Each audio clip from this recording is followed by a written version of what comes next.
Assalamualaikum. Waalaikumsalam warahmatullahi wabarakatuh. Gimana kabarnya anak-anak ibu? Alhamdulillah luar biasa, tetap semangat, konsentrasi. Allahu Akbar, Allahu Akbar, Allahu Akbar. Masya Allah. Ibu absen dulu ya. Nanti kalau ibu panggil namanya angkat tangan ya. Bintang hadir bu, bilang hadir ya. Hasbi, Biru, Alif, biru. berarti hadir semuanya ya. Ada yang nggak hadir? Nggak ada. Sebelum kita memulai pembelajaran, mari kita baca doa terlebih dahulu ya. Bismillahirrahmanirrahim. Rabbi sholli sadri wa yassirli amri wahlul 'uqdatam min lisani yafqahu qawli. Rabbi zidni ilman warzuqni fahman bi rahmatika ya arhamar rahimin. Amin. Baik, hari ini kita akan belajar tentang Al-Quran dan keistimewaannya. Sebelum kita memulai pelajaran, Ibu mau tanya, ada yang masih ingat pembelajaran minggu lalu tentang apa? Tasbih? Lupa? Iya. Kalau Alif, ingat nggak pelajaran minggu lalu? Lupa. Nggak lupa juga. Kalau Bintang? Kok lupa? Berarti nggak ulang pelajaran ya? Ngapain di rumah? Main HP? Kurang-kurangi main HP-nya, banyak belajar. Ya, Alif juga main HP di rumah. Wah, nggak boleh sering-sering main HP ya. Ya, Asli, Bintang. Jadi minggu lalu kita belajar tentang sholat 5 waktu. Ada yang tahu apa aja sholat 5 waktunya? Bintang? Nama-nama sholat? Apa? Itu namanya rukun Islam itu. Setiap nama-nama sholat yang 5 kali sehari kita sholat. Satunya sholat subuh. Apa lagi? Sholat isya. Terus duha bukan sholat fardu itu. Nah, sholat maghrib. Terus sholat isya udah. Ada lagi? Sholat zuhur. Zuhur. Apa lagi? Apa lagi ada? Satu lagi? Apa? Sholat malam itu sholat tahajud, bukan masuk sholat fardu itu. Ya, sholat zuhur. Satu lagi yang jam 4 itu sholat apa namanya? Bukan, tahajud malam ini. Sholat bukan. Sholat asar. Nah, jadi kita akan masuk pembelajaran kita hari ini yaitu apa? Keistimewaannya. Al-Quran. Jadi tujuan pembelajaran kita yang pertama itu anak-anak ibu mampu memahami pengertian Al-Quran. Yang kedua, mampu memahami keistimewaan Al-Quran. Yang ketiga, mampu memahami dalil kebenaran Al-Quran. Dan yang terakhir, hikmah diturunkannya Al-Quran. Baik, yang pertama langsung saja kita akan masuk ke poin yang pertama yaitu pengertian Al-Quran. Al-Quran secara bahasa apa? Qara'a yaqra'u Qur'anan. Kalau secara istilah, firman Allah yang diturunkan kepada Nabi siapa? Nabi Muhammad SAW melalui perantara Jibril dan dijadikan dijadikan pedoman bagi umat manusia. Di sini siapa yang udah bisa baca Al-Quran? Lintang udah bisa? Alif udah bisa? Masya Allah. Udah juz berapa Alif? Udah bisa Alif baca Al-Qurannya? Wah, pintar, hebat. Tepuk tangan dulu buat Alif. Asbi udah bisa baca Al-Quran? Ikra berapa?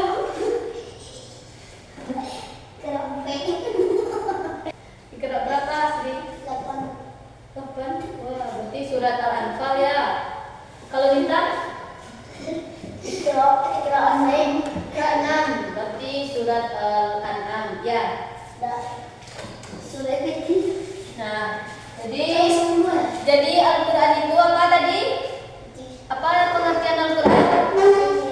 Firman Allah. Firman Allah yang diturunkan kepada Nabi Muhammad SAW melalui perantara malaikat Jibril dan dijadikan pedoman hidup bagi manusia. Nah, yang kedua kita akan lanjut ke keistimewaan Al-Quran. Ada yang tahu apa itu keistimewaan dari Al-Quran? Kenapa sebegitu istimewanya Al-Quran bagi umat manusia? Ada yang tahu? Alif tahu? Asli? Gak boleh main-main Asli. Kan udah MTS.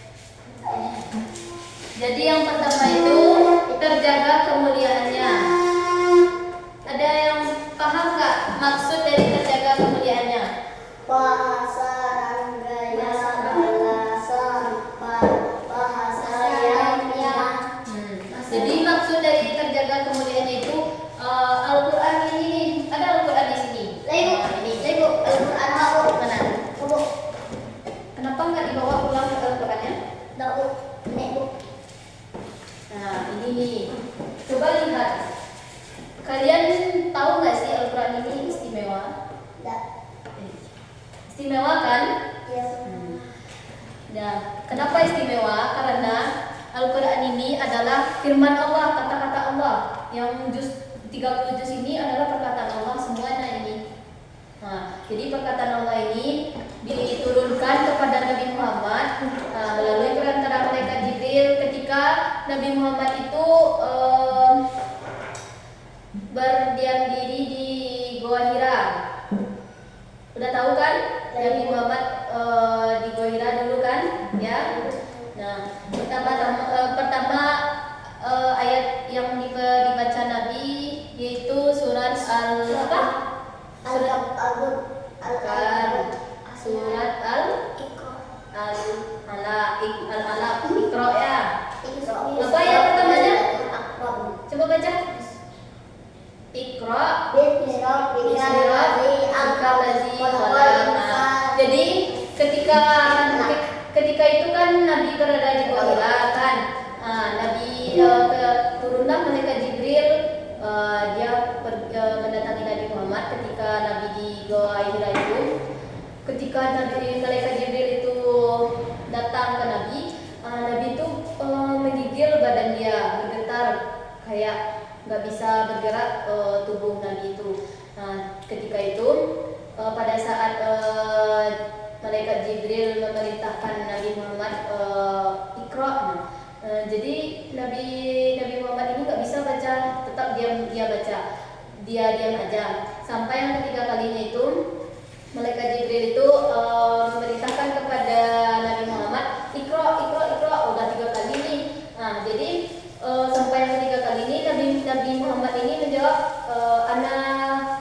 ana uridu, pokoknya Nabi menjawab aku tidak bisa membaca. Nah, setelah itu pergilah malaikat Jibril dan Nabi Muhammad pulang dalam keadaan menggigil.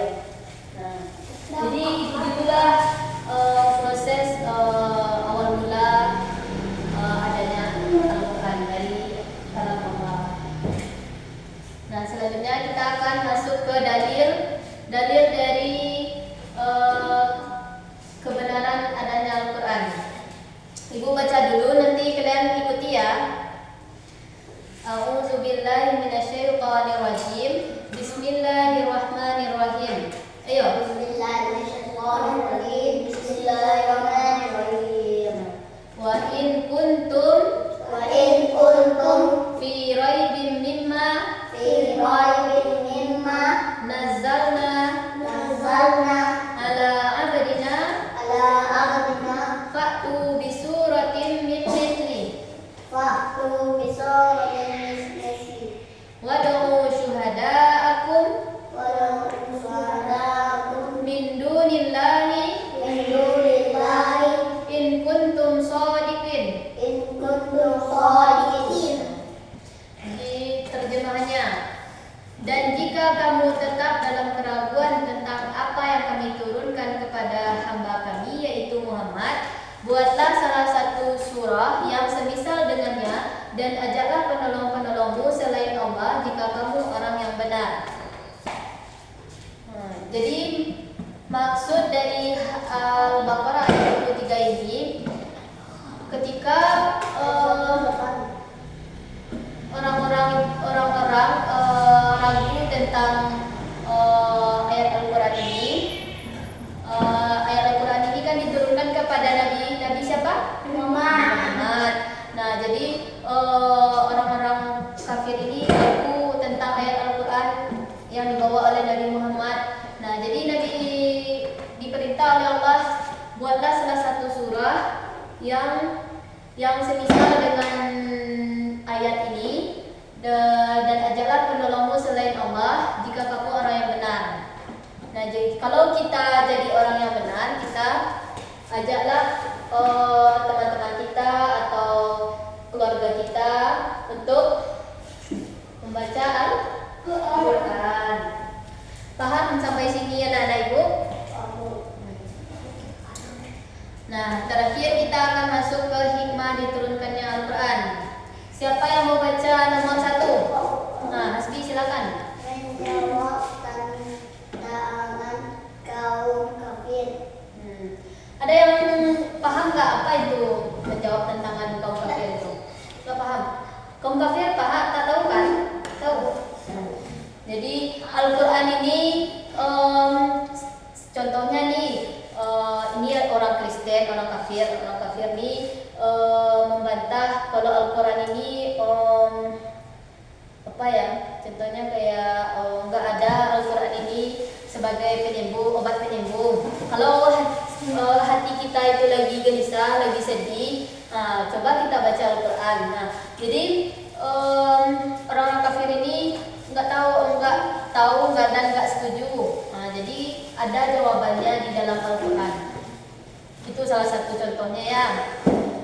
Oke, yang kedua, siapa yang mau baca? Gantian lagi ya. Jadi pedoman hidup manusia. Ulang. Jadi pedoman manusia. Nah, jadi Al-Quran ini menjadi pedoman bagi seluruh umat manusia yang ada di muka bumi ini.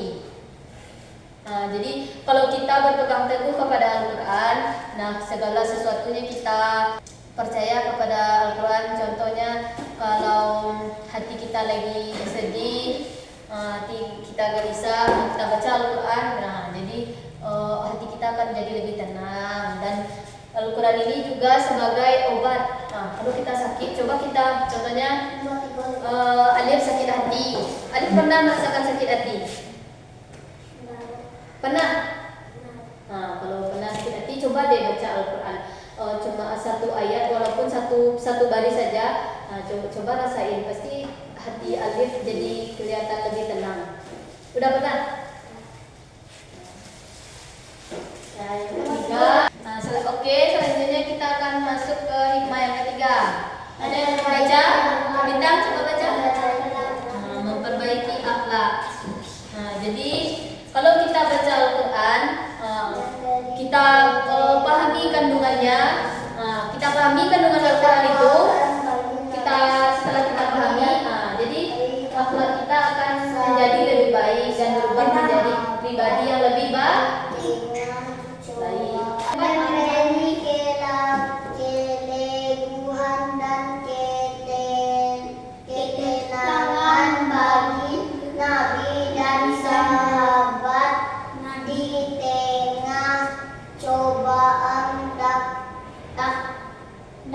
dakwah yang sulit. Nah, jadi memberi keteguhan dan ketenangan bagi Nabi dan sahabat di tengah cobaan dakwah yang Baik. sulit. Nah, jadi hikmah dari adanya Al-Quran ini kan pada zaman Nabi Muhammad itu kan Nabi itu banyak menghadapi berbagai rintangan dan cobaan dalam melakukan dakwah kan.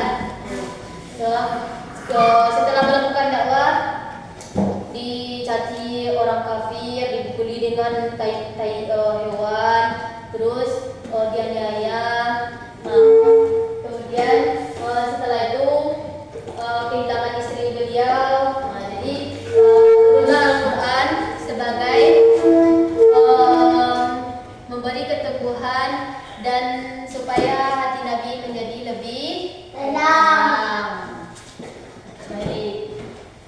Demikian pembelajaran kita hari ini. Ibu mau kasih tugas minggu besok, coba cari materi tentang